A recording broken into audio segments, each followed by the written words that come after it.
What's going on, everyone? I kind of want to talk about this Jimmy Butler situation. There were times before where I was in the heat of the moment talking about how the Sixers needs to go and grab somebody. How the Sixers need to go out there and get a big-time free agent, make this team better. And I believe Jimmy Butler's name went out there once, and I said, yeah, go grab him. But now that I'm sitting about it, now that we hear the news that he's demanding to get out of Minnesota, and he wants to play for only 3 organizations, and it's the Brooklyn Nets, the Knicks, and the Clippers. And that tells me this guy only cares about getting paid, because those teams have max deals available for him. So this guy only cares about getting paid. And listen, I get it. You're playing the game. You got to maximize your opportunity, and it's all about making money. For some, it's all about winning championships. For some, it's a little bit of both. For him, it's all about the money.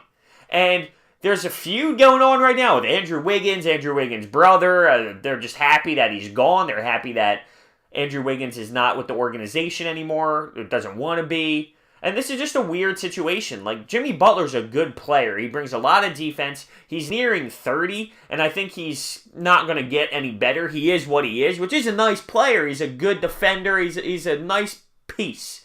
But could you imagine building around that?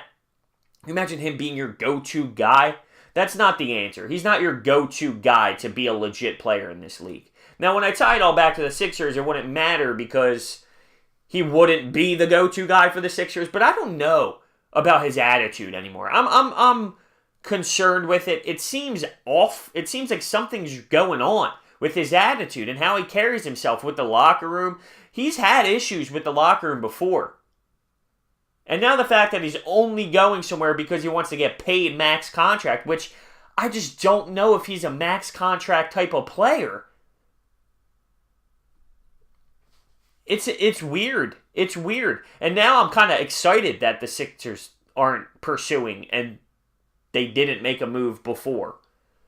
He's not the answer. I think he's a good player from afar, but on this team, we can handle it without it.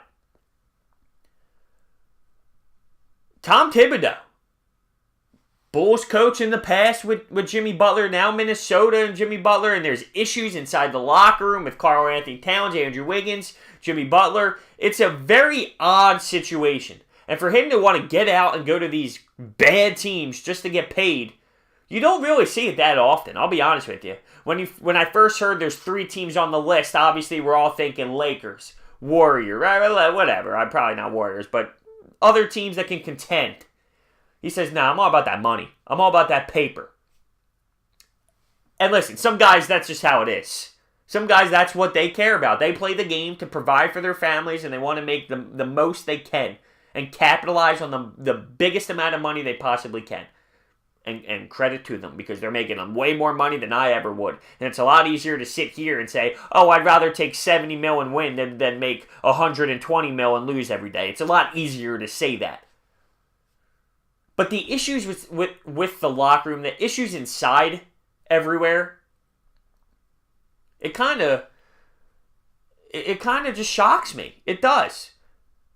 He brings defense. He brings a good level of play. And when you're the Nets, and you're the Clippers, and you're these teams that don't really have a chance, but you're also thinking about tanking. You bring Jimmy Butler along, you no longer get a high pick, because you might win a couple more games than you would have without him.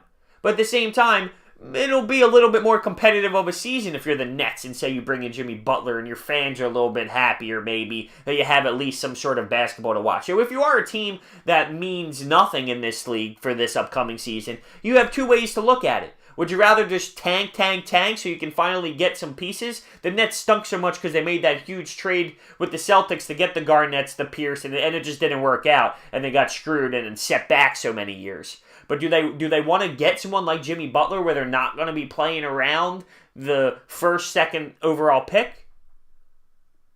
Or do they want to say, screw it, let's just tank, do the Sixers way, and we'll get our guys? So there's 2 ways to look at it. If you are a team that has all this money to offer a max contract, maybe if you're the Clippers, you got to compete with the Lakers a little bit. I feel like that might be the destination.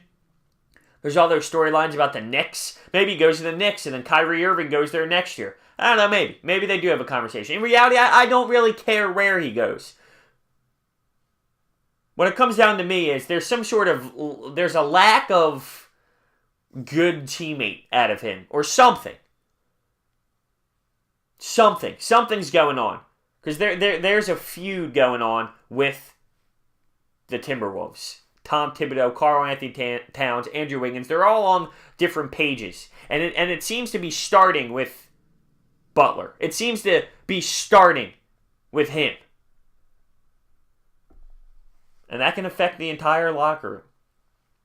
So at the end of the day, my man wants to get paid and go to a bad team.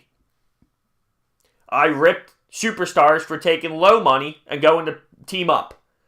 So I guess this is better, in my opinion. I'd rather have someone go to a bad team, get paid, than him take the veteran minimum and go join the Warriors right now. That's the truth.